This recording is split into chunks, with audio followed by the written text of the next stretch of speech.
उत्कृष्ट गृहिणींना अत्यंत उपयुक्त 25 किचन टिप्स। नंबर 1, तांदळाच्या खिरीत थोडासा मैदा घातल्याने खीर दाट होते आणि अतिशय चविष्ट लागते। नंबर 2, डोश्याचे मिश्रण मिक्सरमधून काढताना अर्धी वाटी दुधामध्ये बेसन मिक्स करून घालावे, नंतर पीठ आंबण्यास ठेवावे। यामुळे डोसा पातळ कुरकुरीत होतो आणि तव्याला चिटकत नाही। नंबर 3, बिर्याणी किंवा डाळ तडका या पदार्थांना स्मोकी फ्लेवर असला तर त्याला टेस्ट येते। यासाठी एका वाटीत जळता कोळसा घेऊन त्यात 2-3 लवंग आणि 1 टीस्पून तूप कोळशावर टाकावे। त्यानंतर कोळसा पदार्थावर टाकून घट्ट झाकून ठेवावे। यामुळे 3-4 मिनिटात मस्त स्मोकी फ्लेवर येईल। नंबर 4, भजी कुरकुरीत करण्यासाठी पिठात गरम पाणी घालून मिक्स करावे। नंबर 5, दररोज ग्रीन टी मध्ये 2 थेंब लिंबू रस घालून सेवन केल्याने चेहरा उजळून तेजस्वी होतो। नंबर 6, तुरटी फिरवलेल्या पाण्यात छोले भिजवावेत। याने लवकर छोले मऊ होतात। तसेच शिजवताना चहा पावडरची पुरचुंडी टाकावी। यामुळे हॉटेलसारखी छोले चविष्ट होतात। नंबर 7, भजी किंवा पुऱ्या तळल्यानंतर तेल काळे होते, ते एकदाच वापरावे। यासाठी थोडा शिजलेला भात त्या गरम तेलात घालावा, त्यामुळे तेलाचे काळे कण भाताला चिकटतात आणि तेल स्वच्छ होते। नंबर 8, काजू बदाम अक्रोड भाजून थंड करून हवाबंद कंटेनर मध्ये ठेवावे, त्यामुळे ते खवट होणार नाहीत, तसेच ते कडक राहतील। नंबर 9, जर घरात एक्सपायर झालेले टोमॅटो केचप असल्यास तर ते तांब्याच्या किंवा पितळेच्या भांड्यांना लावून ठेवा, त्यामुळे त्याचा टाकाऊपासून उपयोग करून भांडे चकाकतील। नंबर 10, पावसाळ्यात अनेकदा मिठाला पाणी सुटते। अशा वेळी मिठाच्या भरणीत थोडेसे तांदूळ टाकावे, त्यामुळे मीठ मोकळे राहते। नंबर 11, लसूण कढी 15 मिनिटात 2 गाठे सोलून होतील। यासाठी लसूण कढी मोकळ्या करून तव्यावर गरम कराव्या। 2 मिनिट फिरवून थंड झाल्यावर लाटण्याने प्रेस करावे किंवा हाताने प्रेस केल्यास पटापट लसूण सोलल्या जाते।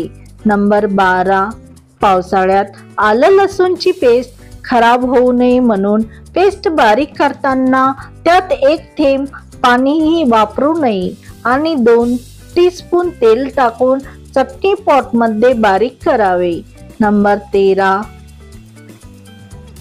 पावसाळ्यात धने जिरे पावडर खराब होणार नाही, यासाठी तव्यावर जिरे धने सुवासिक वास येईपर्यंत भाजावे आणि मिक्सर पॉट मध्ये पावडर करून घ्यावे। नंबर 14, वजन कमी होत नसेल तसेच सुटलेले पोट कमरेवरील चरबी वितळण्यासाठी सकाळी हे ड्रिंक घ्यावे। त्यासाठी सब्जा म्हणजेच तुळशीचे बी 1 टीस्पून अर्धा ग्लास पाण्यामध्ये घालून त्यात अर्ध्या लिंबाचा रस घालावा, नंतर 1 टीस्पून मध मिक्स करून घ्यावे। 10 मिनिटांनंतर हे ड्रिंक प्यावे। नंबर 15, निरोगी आरोग्यासाठी खेकडा हे उत्तम सी फूड आहे। उत्तम आरोग्य आणि प्रतिकारशक्ती वाढवण्यासाठी खेकड्याचे सेवन अवश्य करा। याचे सेवन केल्याने कोलेस्ट्रॉलचे प्रमाण कमी होण्यास मदत होते। कोलेस्ट्रॉलचे प्रमाण कमी झाल्यामुळे हृदयाचे आरोग्य चांगले राहते, तसेच छातीतील कफ नाहीसा होतो। नंबर 16, जळकट डाग इस्त्रीवर पडल्यास काढून टाकण्यासाठी हा उपाय अतिशय उपयुक्त ठरतो। शिवाय तो करायलाही खूप सोपा आहे। उपाय करण्यासाठी 1 वाटीमध्ये व्हिनेगर घ्या, त्यात थोडा बेकिंग सोडा टाका। आता हे मिश्रण इस्त्रीवर ज्या ठिकाणी डाग पडले आहेत तिथे कापसाने चोळून लावा। डाग लगेचच फिकट होऊ लागतील। डाग पूर्णपणे निघून जाईपर्यंत हा उपाय करा। इस्त्री काही मिनिटातच चकाचक होईल। नंबर 17, स्वयंपाकघरातील हात पुसण्याचे नॅपकिन कपडे वारंवार खरकटे हात लागल्याने चिकट तेलकट होतात, त्याचा रंगही अगदीच काळपट दिसू लागतो, तर ते पुन्हा नव्यासारखे चकाचक करण्यासाठी सगळ्यात आधी एका पातेल्यात कडक पाणी करून घ्या. नंबर 18, त्या पातेल्यात 2 टीस्पून व्हिनेगर आणि 1 टेबलस्पून लिक्विड डिटर्जंट टाका आणि त्यामध्ये जवळपास अर्ध्या तासासाठी नॅपकिन भिजत ठेवा. यानंतर ते नॅपकिन कपडे घासण्याच्या ब्रशने घासून स्वच्छ करा.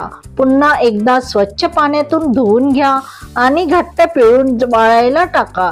नॅपकिनवरचे सगळे काळपट डाग निघून स्वच्छ होतात. नंबर 19, बोरवेलच्या पाण्यात क्षाराचे प्रमाण जास्तच असल्याने स्टीलच्या नळावर पांढरे क्षार येते. त्यासाठी व्हिनेगर आणि बेकिंग सोडा वापरून ते डाग स्वच्छ करू शकता. नंबर 20, आरसे खिडकीच्या काचा पुसण्यासाठी वर्तमानपत्राचा कागद, पाणी किंवा टूथपेस्ट वापरून पहा, अगदी नव्यासारखे चमकतील. नंबर 21, लाकडी फर्निचर पुसण्यासाठी पाण्यात थोडे निलगिरी ऑइल टाका. फर्निचर स्वच्छ होऊन छान चमक येते. नंबर 22, आवर्जून पावसाळ्यात घरात खूप माशा आणि चिलटे येतात, तर ते घालवण्यासाठी तुम्हाला 1 लिंबू, 2 चमचे मीठ आणि 1 ग्लास पाणी लागेल. 1 लिंबू पाण्यात पिळून त्यात मीठ टाकावे. हे सर्व मिक्स करून स्प्रे बॉटलमध्ये भरून जिथे जिथे माशा, चिलटे दिसतील तिथे स्प्रे करा. नंबर 23, अवश्य पावसाळ्यात आलं खराब होते म्हणून सुती कपड्यात घालून ठेवावे. नंबर 24, या दिवसात आपण फ्रीज उघडला की त्यातून वेगळाच वास येतो. अशा वेळी एका कापसाच्या बोळ्यावर व्हॅनिला इन्सेन्स घालून तो बोळा फ्रीज मध्ये ठेवावे किंवा अर्धी लिंबू कापून सुद्धा ठेवू शकता. वास कमी होण्यास खूप मदत होते. नंबर 25, दातावर पिवळेपणा आल्यास बारीक पावडर तुरटीची करून त्यात बेकिंग सोडा आणि सेंधा मीठ घालून मिक्स करावे. या मंजनचा दररोज वापर करावा. संपूर्ण व्हिडिओ पाहिल्याबद्दल खूप खूप आभार. व्हिडिओतील टिप्स, माहिती आवडल्यास प्लीज व्हिडिओला लाईक करा. तसेच चॅनलवरती नवीन असल्यास आपल्या मीनाताई किचन चॅनलला नक्की सबस्क्राईब करा. तसेच सोबतचे बेल आयकॉन ही प्रेस करा, जेणेकरून व्हिडिओचे नोटिफिकेशन प्रथम तुम्हालाच मिळतील. धन्यवाद.